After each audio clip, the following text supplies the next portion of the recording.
habla de conversión es cuando verdaderamente tú, de manera libre y sobre todo tras un proceso de conocimiento de la catequesis, de la doctrina cristiana, tú cambias de religión. Aquí lo que estamos hablando son de bautismo. Bautismo que en la mayoría de los casos se hizo para no ir al destierro.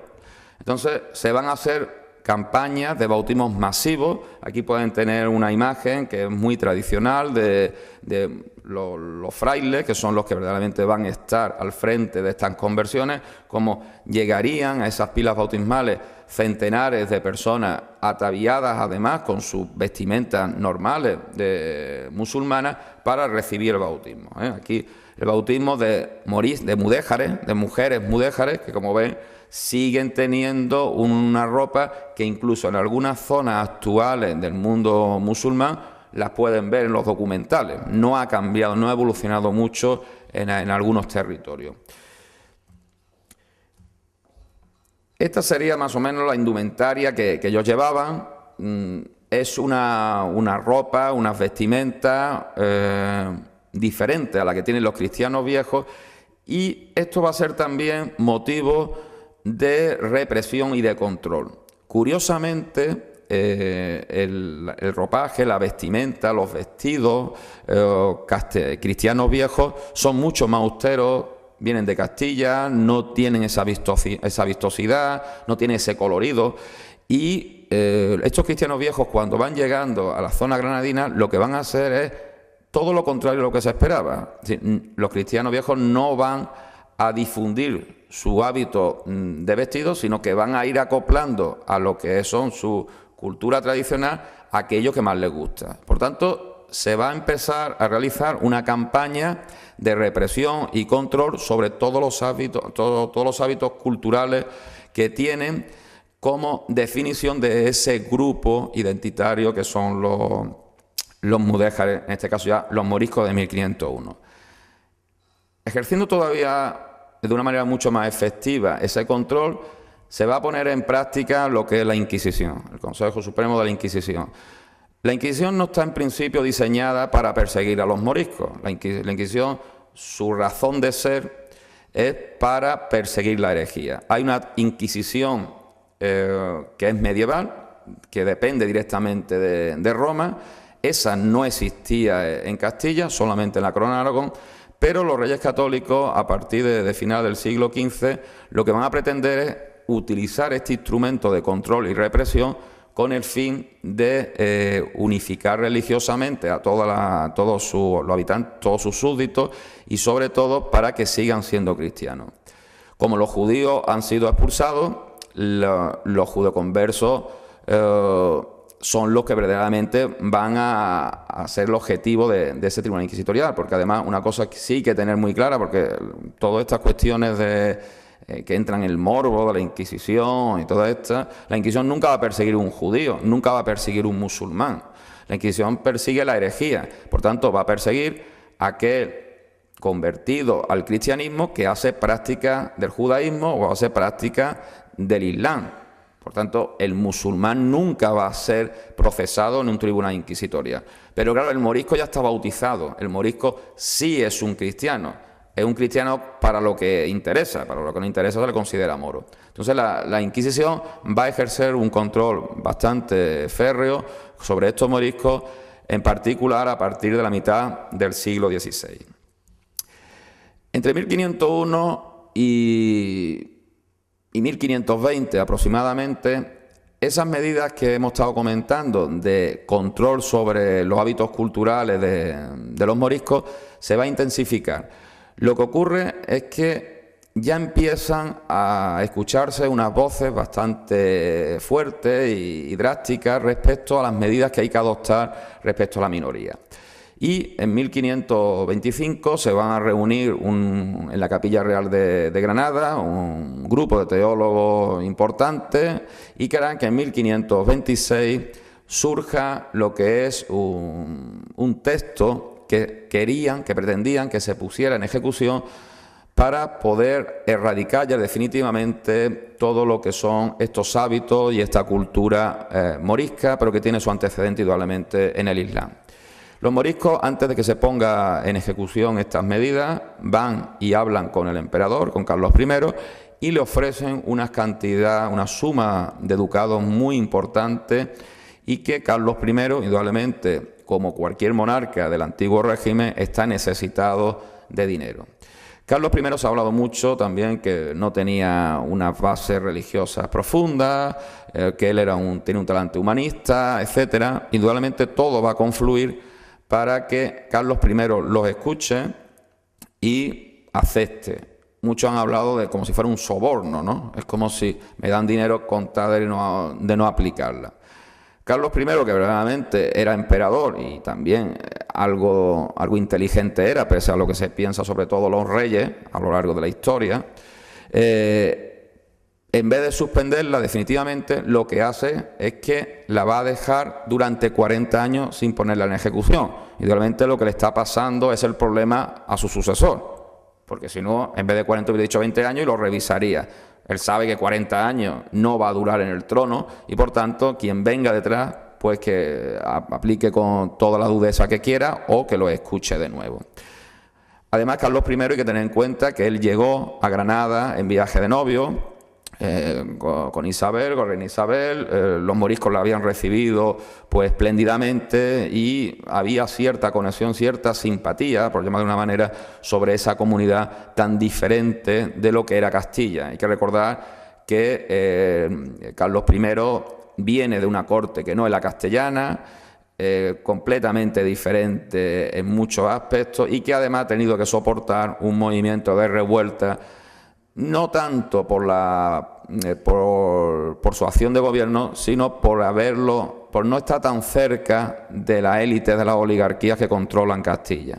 Por tanto, Carlos I lo que hace es dejar el problema en suspenso. Ese dinero que le dan al monarca va a ir destinado a distintas cuestiones, entre ellos a construir el Palacio de Carlos V en la Alhambra de Granada. Indudablemente el Palacio de Carlos V es un edificio simbólico de indudable trascendencia.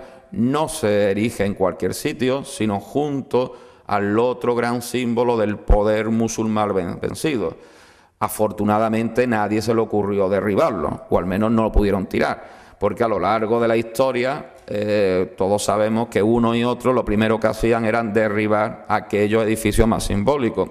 Cuando los musulmanes entran en la península ibérica, una vez que les llaman desde los cristianos, ellos no entran como la Revolución de los Claveles, en plan pacífico. Cuando llegan al territorio que están los cristianos viejos, si no se asimilan, indudablemente lo primero que van a derribar son las iglesias, y allí van a erigir una mezquita. Cuando los cristianos hacen el movimiento inverso, lo primero que hacen es derribar la mezquita y erigir una catedral o una iglesia. ¿Por qué? Porque están quitándole ese elemento de referencia a la comunidad.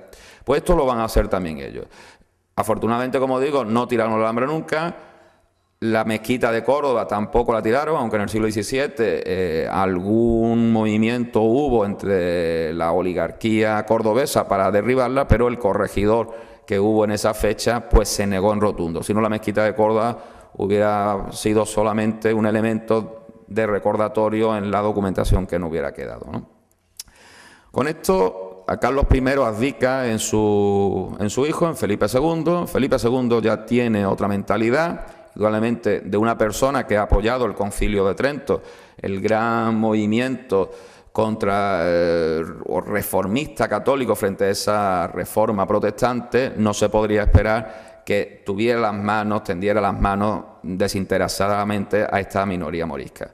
Entonces, en 1566 expira ese plazo de 40 años que habían logrado los moriscos, y de nuevo una embajada morisca de los principales de esa comunidad se acerca al monarca a ofrecerle dinero. Incluso Felipe II es un monarca que tiene más necesidades económicas porque el territorio es mucho más amplio y los esfuerzos bélicos son mayores. En este contexto, además, el imperio turco está cada vez en mayor expansión, y los que son los reinos berberiscos, que son reinos que están apoyando al Imperio Turco en su lucha frente al catolicismo, también están obteniendo victorias bastante interesantes. Por tanto, Felipe II lo que no va a pretender es que esos moriscos puedan continuar desarrollando una cultura sin las mínimas bases que puedan acercarse a lo que es el catolicismo o que es el cristianismo. O sea, todavía no se ha erradicado esa ropa, era normal ver a los moriscos ataviados a su manera. El clero no ha llegado a las localidades habitadas por moriscos. Piensen en la Alpujarra granadina, donde prácticamente los curas no van porque tienen miedo. Es un territorio que después de 60 años no hay prácticamente ningún cristiano viejo viviendo allí, en algunas zonas. Son zonas que están incomunicadas. La climatología es muy adversa. Esto que tenemos ahora, que es el mes de diciembre, todavía podemos ir en mangas cortas. En esa época, yo no sé si por el cambio climático que estamos realizando o no, aunque hay épocas en las que el calor, en la documentación aparece que sí es cierto que continúa, lo normal es que se queden incomunicadas. Por tanto, ningún cristiano viejo, sea perteneciente al estamento eclesiástico o no, tiene ninguna intención de quedarse aislado con tanto morisco. Entonces esto va a hacer que esa cultura vaya a continuar. Y esto es lo que dará lugar a que en 1568, la Navidad de 1568, tras diversos intentos fallidos de rebelarse, son como los intentos de golpe de Estado que hemos estado recordando ahora, durante años los moriscos han intentado sublevarse. Lo que ocurre es que los han pillado siempre. Hay mucha documentación que se programa el levantamiento, sobre todo en las fechas claves. ¿Cuándo una fecha clave en la liturgia católica? La Semana Santa, porque estarán más distraídos en las procesiones o realizando los cultos, o en la Navidad. Entonces, en la Navidad de 1568 hay un grupo de moriscos de la Alpujarra que se van a acercar al Albaicín granadino, donde están los más ilustres, los más notables de esa comunidad que todavía están en Granada. Piensen que el 60% de la población granadina es morisca en esos momentos, O sea que estamos hablando de un peso demográfico muy importante. Pero ese movimiento que ellos pensaban que iba a tener una gran acogida no lo van a conseguir. Los principales, como le llaman en la documentación de esa comunidad, les dice que ha pasado el momento en el que se podían sublevar y que ellos quieren vivir tranquilamente. Bueno, estos que piensan en que hay que levantarse frente a esa intransigencia por parte de los católicos, de los cristianos, se van a la Alpujarra, nombran a Ben Humeya. A Ben Humeya no es uno cualquiera, no piensen que los moriscos cuando se sublevan es un grupo desarrapado, ni mucho menos. La estructura jerárquica y de oligarquía sigue funcionando dentro del mundo musulmán y dentro del mundo morisco. Sí, los linajes de la familia Valor, que es una familia muy importante dentro de la comunidad morisca, es quien va a tener el peso mayor en este levantamiento.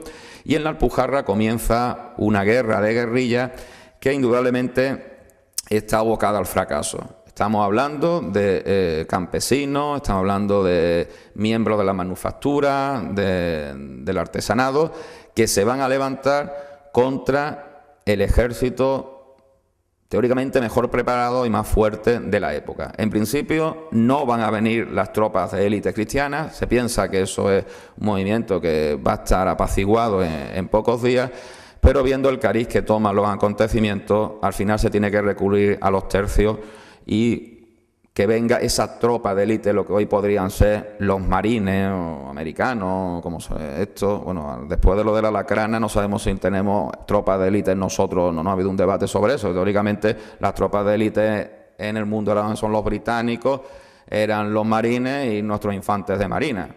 Ahora parece que en el debate que ha habido, pues las tropas, nosotros hemos quedado fuera de las tropas de élite. Pero bueno, como ven, el debate político es lo que está. En esa época no había debate político que hubiera. Las tropas, los tercios de España eran temidos en todo el mundo, bueno, en toda Europa. Ser temido no significa ser bueno, pero indudablemente se les reconocía un valor en el campo de batalla.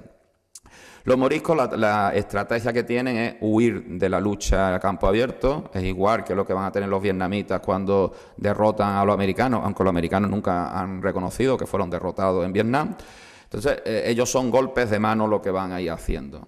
Intentar atacar en aquellos flancos más débiles en las fuentes de aprovisionamiento, pero a la larga esto va a suponer su derrota. Hay que decir también que algunos de estos moriscos van a participar como espías para los cristianos, y sobre todo porque este movimiento de insurrección no va a ser generalizado. Hay un documento que tiene una preciosidad de los moriscos de Cútar, porque además estamos en la zona, en los que van a un notario de Málaga y mancomunadamente, o sea, todo el conjunto de los vecinos de la población se obligan a no sublevarse contra Felipe II, pero es más, a perseguir a aquellos que se quieran sublevar, y eso a cambio de dinero. O sea, si ellos no lo cumplen, tendrán que pagarle una cantidad al monarca. Indudablemente, aquí están en juego muchas cosas. Con esto no se vaya, quien pretenda pensar que todos los moriscos cuteños son verdaderamente cristianos, yo creo que es un esfuerzo excesivo de la inteligencia humana. Aquí hay factores económicos evidentes. Esta zona de la Axarquía, usted lo sabe mejor que yo, económicamente depende, en aquella época sobre todo, de la pasa, del comercio de la pasa y los frutos secos. Enfrentarse a Felipe II significaba que el 99% de las posibilidades era salir derrotado y, por tanto, que se le iba a dar unas medidas muy drásticas sobre ellos. Entonces, ¿para qué vamos a seguir el camino de la guerra si lo que estamos poniendo en riesgo es nuestra propia supervivencia? Vamos a ponerlo del lado de quien verdaderamente va a ganar y seguimos con nuestro comercio y con nuestra agricultura. Esto no le va a servir absolutamente para nada porque los moriscos, tras una guerra en la que va a haber distintos focos, la zona de la Alpujarra granadina y almeriense es la más llamativa, pero también, por ejemplo, en el fuerte de Frigiliana, todos los moriscos que se sublevan de la zona de la Axarquía van a ir a la Frigiliana para hacerse fuertes allí. Aquello va a terminar pues con la muerte de muchos vecinos de la Axarquía y con la esclavitud de un gran número de ellos. Y en la otra zona occidental, prácticamente en Ronda, se van a sublevar cuando ya está terminado el conflicto.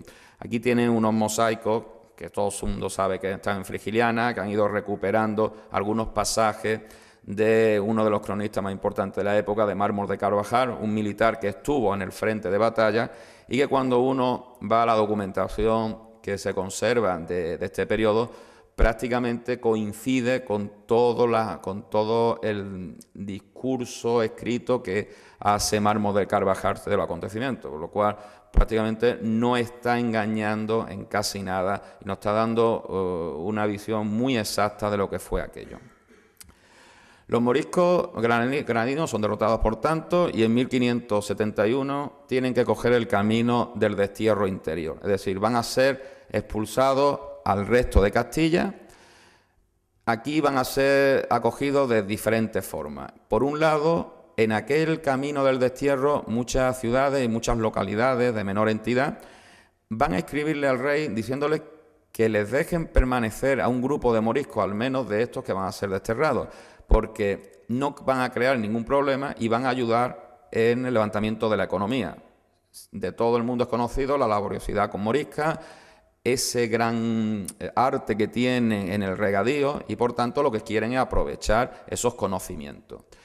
Por otro lado, vamos a encontrar unas ideas mucho más opuestas a ese mantenimiento, que no solamente va a venir de posiciones radicales de los cristianos viejos, sino también incluso, como he dicho antes, de las comunidades moriscas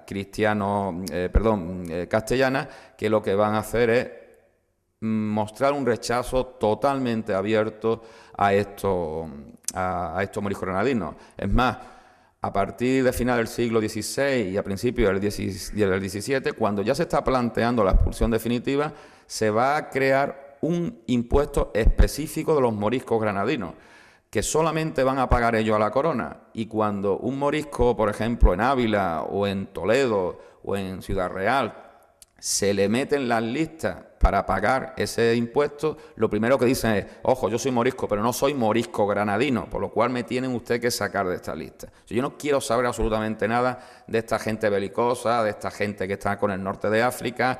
Yo estoy perfectamente integrado en la sociedad y no quiero saber eso, no solamente por los impuestos que me van a poner más impuestos, sino también eso. Por lo tanto, ven ustedes que incluso dentro de la comunidad morisca hay una diferencia en materia fiscal. En esto llega al trono Felipe III. Felipe III es un monarca que comienza el principio del fin del esplendor de la monarquía española en el concierto internacional, y él pues tiene que ser recordado para la posteridad por algo importante. Esto es una cosa tradicional en todos los reyes. Cualquier rey que se precie tiene que dejar un legado para los demás. Si Carlos I, su abuelo, había sido el emperador, Felipe II, el gran monarca que había estado bajo su dominio por prácticamente todo el mundo conocido, ¿cómo Felipe III no podía hacer algo? Si a esto unimos que tenemos a un valido como Lerma, bastante propenso a aumentar su patrimonio y su poder, pues llegará una época en la que la monarquía española está en paz. Prácticamente los monarcas españoles están en cualquier conflicto internacional que hay, si no lo hacen, igual que hoy Estados Unidos, no puede porque tiene una maquinaria bélica y una maquinaria política que les va a hacer entrar en conflictos permanentes, pero hay unos tratados de paz que se van a dar a principios del 17 y será ahí cuando coja esas ideas de expulsión de una manera mucho más clara. Entonces Felipe III sí va a acoger esos teólogos, esas medidas, y las va a poner en ejecución. Es cuando se piensa que ya es el momento de expulsarlo. Esos teólogos logran su objetivo, pero lo que sí hay que tener claro es que toda la comunidad, toda la sociedad española no estaba a favor. Por un lado, la Inquisición no estaba a favor de la expulsión, y esto que puede llamar la atención a muchos es una cosa muy lógica. La Inquisición se nutre de las confiscaciones y los secuestros de bienes de aquellos encausados. Si echamos a 200.000 o 300.000 personas de este país, son 200.000 clientes potenciales que no vamos a ver su patrimonio, por lo cual yo no estoy interesado en echarlos. ¿Para qué? O sea, es verdad que yo quiero que sean buenos cristianos, ya los haré buenos cristianos, pero no los voy a querer echar. Parte de la nobleza, sobre todo la nobleza valenciana, no los quiere echar, porque ha habido un debate historiográfico si la expulsión de los moriscos supone el decaimiento de la economía valenciana. Pero por otro lado, también es cierto que estos moriscos, aunque son sumisos, pagan unos canos muy reducidos a la nobleza. Si los echan, pueden revisar los títulos de propiedad y de cesión de las tierras. Por tanto, puede que salgan beneficiados. Y en algunos núcleos de población son los mejores trabajadores en el mundo de la manufactura, sobre todo en la seda o en otro tipo de oficio. Por tanto, no todo el mundo estaba a favor de la expulsión, indudablemente hay algunos. Por eso hay que entender que esa medida tan drástica y tan terrible para esta comunidad se da en una coyuntura determinada y que todo el mundo no lo apoya. Es verdad que tampoco se levantaron en contra, pero eso sí hay que tenerlo en cuenta.